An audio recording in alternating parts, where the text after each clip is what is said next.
I'll start the video to show everybody. Dink, dink, and dink. Alright, just don't press the off button.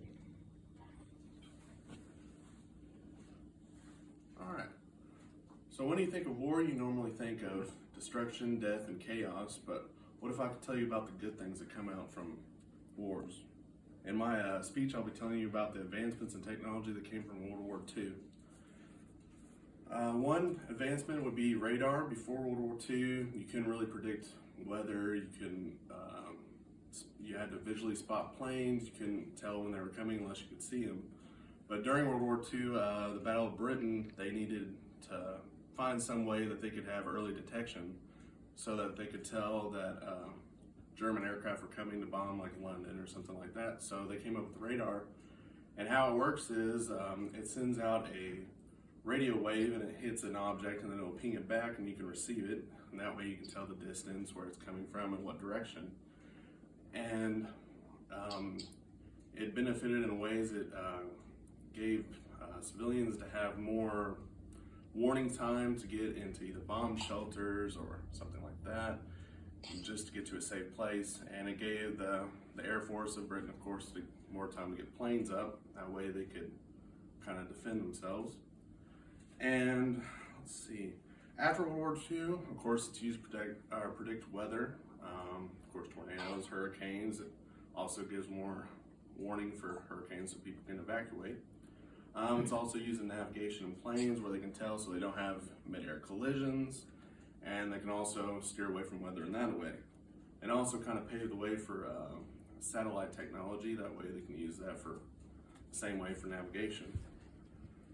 And another technology that advanced during World War II would be aviation. Before World War II, it was mainly you see biplanes. World War I actually, and it was more canvas and wood structures. And commercial aviation was really expensive because you couldn't fit that many people on. Normally, the rich were the only ones that could afford commercial aviation.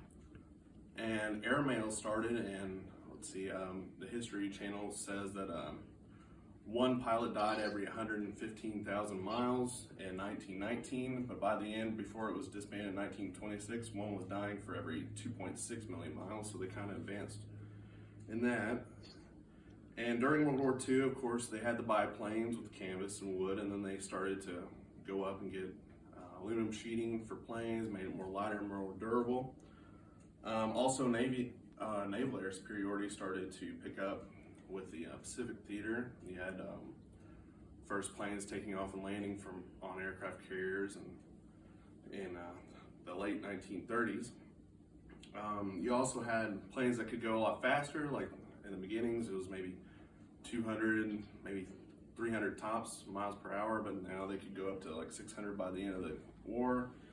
And you could also have a high level altitude, which had pressurized cockpits started to come, and you'd have oxygen, you wouldn't pass out basically at high altitudes.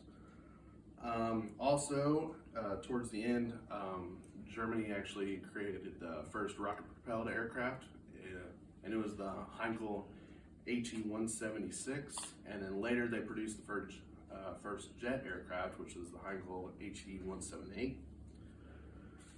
And then after World War II, Chuck Yeager in 1947 broke the sound barrier. You also have NASA and their race to the moon against Russia.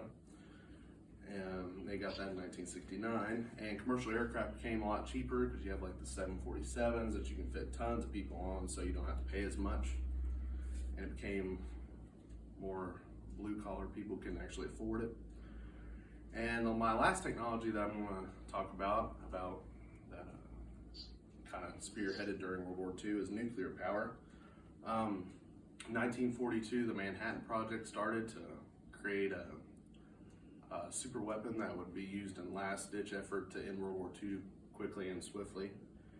And let's see, in around the early 1945, they finally got their first uranium bomb and plutonium bombs. And how it works is it shoots a electron into the atoms and it splits them and just creates a mass explosion.